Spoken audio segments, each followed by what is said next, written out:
পটল দিয়ে যে মাত্র 10 মিনিটে এত মজার রেসিপি তৈরি করা যায় এটা কিন্তু আমার আগে কখনোই জানা ছিল না। তো হ্যালো এভরিওয়ান, আসসালামু আলাইকুম। স্বাগত জানাচ্ছি নতুন আরও একটি রেসিপি দেখার জন্য।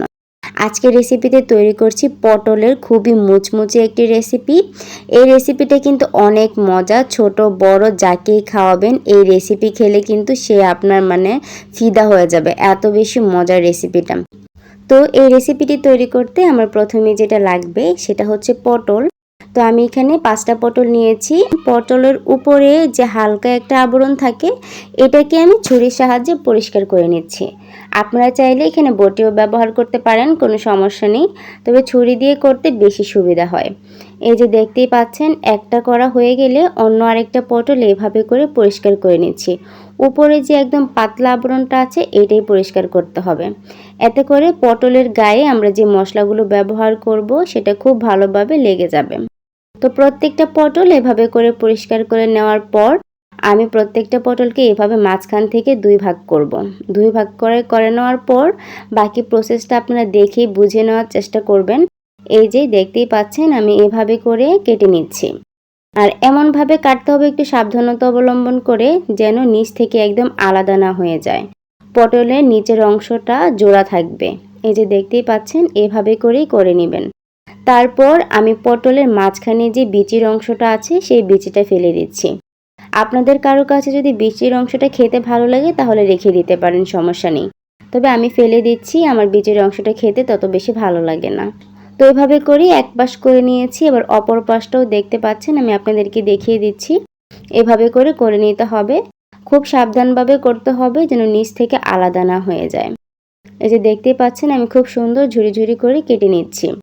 আর পটলের মাঝখানের অংশটা কিন্তু অবশ্যই পটলটা ঝুরি ঝুরি করে কেটে নেওয়ার পরে এটা আলাদা করবেন।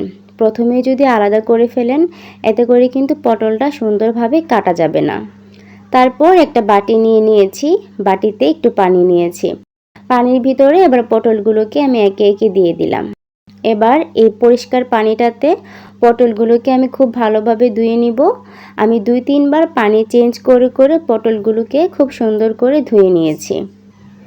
এই পর্যায়ে দেখেন পটলগুলোকে ভালো করে পরিষ্কার করে ধুয়ে নেওয়া হয়ে গিয়েছে। এবার আমি পটলগুলোতে একটু লবণ মাখিয়ে নিব। লবণটা একদম প্রত্যেকটা পটলের গায়ে খুব ভালোভাবে মাখিয়ে নিয়েছি। দেখতে পাচ্ছেন যেভাবে মাখাচ্ছি সেভাবে করে মাখিয়ে নেবেন। তারপর এটাকে আমি এক সাইডে রেখে দিব। আর এই পটলের জন্য যে ব্যাটারটা লাগবে সেটাই এখন তৈরি করে নিব। নিয়েছি এখানে 1/2 কাপ পরিমাণ চালের গুঁড়া। চালের গুঁড়াটা দেওয়ার চেষ্টা করবেন, এতে করে এই পটলের রেসিপিটা এত মুচমুচে হয় আর খেতেও অনেক বেশি ভালো লাগে। আর 1/2 কাপ বা তার চাইতে একটু বেশি আমি এখানে দিয়ে দিয়েছি আটা।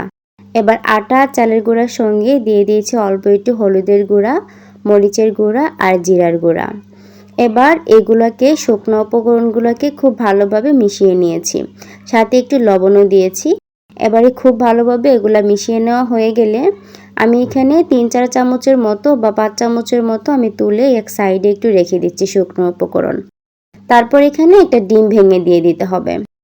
দেখতেই পাচ্ছেন একটা ডিম ভেঙে দিয়ে দিয়েছি। এবার ডিমটার সঙ্গে এই মশলাটার সঙ্গে আটাটা খুব ভালোভাবে মেখে নিতে হবে। এখানে সুন্দর একটা ব্যাটার তৈরি করতে হবে। ব্যাটারটা এমন পর্যায়ে হবে যেন এত বেশি পাতলাও না হয়ে যায়, আবার এত বেশি ঘনও না হয়ে যায়। খুব খেয়াল রেখে সুন্দর একটা ব্যাটার তৈরি করতে হবে।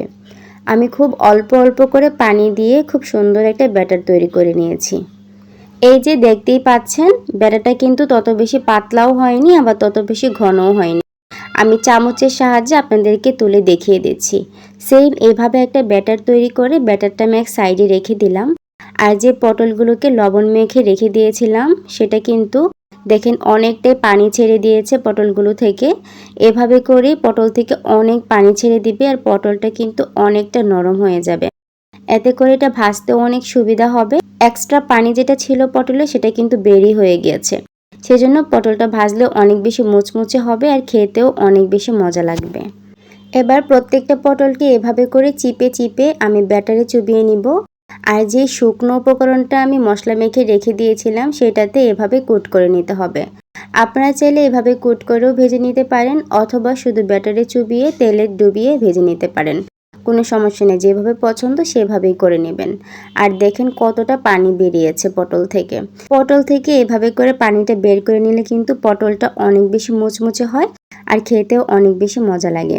তারপর দেখতে পাচ্ছেন প্রত্যেকটা পটল এভাবে করে কুট করে করে আমি তেলের ভিতরে দিয়ে দিচ্ছি। চুলার আঁচটা কিন্তু একদম মিডিয়াম আর লোয়ের মাঝামাঝি থাকবে, কারণ চুলার আঁচটা যদি বাড়িয়ে রাখি পটলটা কিন্তু মুচমুচে হবে না, উপর থেকে একদম লাল অথবা কালো হয়ে যাবে ভেজে, আর ভিতর থেকে ভালোভাবে কিন্তু সেদ্ধই হবে না। সেই জন্য চুলার আঁচটা মিডিয়াম থেকে লোয়ের মাঝামাঝি রাখতে হবে। আর প্রত্যেকটা পটল আমি এভাবে করে দিয়ে একটু চাপ দিয়ে দিচ্ছি যেন এটা ছড়ে যায়। আর এইভাবে করে একটু ছড়িয়ে দিলে কিন্তু ভিতর থেকে অনেক মুচমুচে হবে, দেখতেও সুন্দর লাগবে আর খেতেও মজা লাগবে। তারপর একটু পর আমি মাঝখানে যে পটলগুলো দিয়েছিলাম এগুলাকে সাইডে নিয়ে যাচ্ছি, আর সাইডের যে পটলগুলো ছিল সেটাকে আমি মাঝখানে দিয়ে দিচ্ছি। মাঝখানে তো একটু তেলটা বেশি, সেজন্য তো এইভাবে করে দিয়ে আমি অল্প আঁচে সুন্দর করে মুচমুচে করে ভেজে নিব।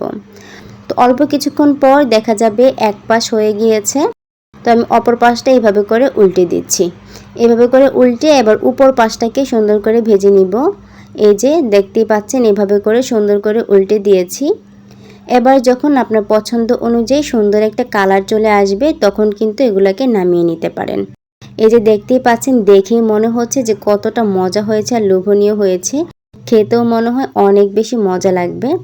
তো এই যে দেখতেই পাচ্ছেন আমি আমার পছন্দ অনুযায়ী সুন্দর একটা কালার এনে এবার এগুলাকে নামিয়ে নিব।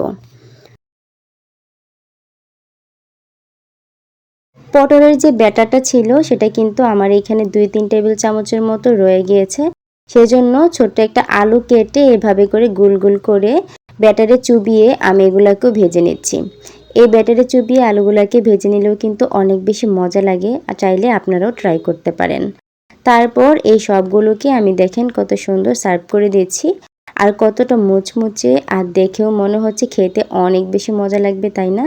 তো আপনারাও বাসায় একবার হলেও ট্রাই করবেন। আর আজকের আমার রেসিপিটা যদি ভালো লেগে যায় অবশ্যই লাইক কমেন্ট শেয়ার করতে ভুলবেন না, আর আমার ছোট্ট চ্যানেলটিকে সাবস্ক্রাইব করে যাবেন। আর দেখা হয়ে যাবে নতুন অন্য কোনো ভিডিও নিয়ে। সে পর্যন্ত সবাই সুস্থ থাকবেন, ভালো থাকবেন, আর আমার জন্য দোয়া করবেন। আমি যেন আপনাদের সাথে এরকম সুন্দর সুন্দর আর মজার মজার রেসিপি শেয়ার করতে পারি। আজকের মতো আমার ছোট্ট ভিডিওটি থেকে এখানেই বিদায় নিচ্ছি। আল্লাহ হাফিজ। আসসালামু আলাইকুম।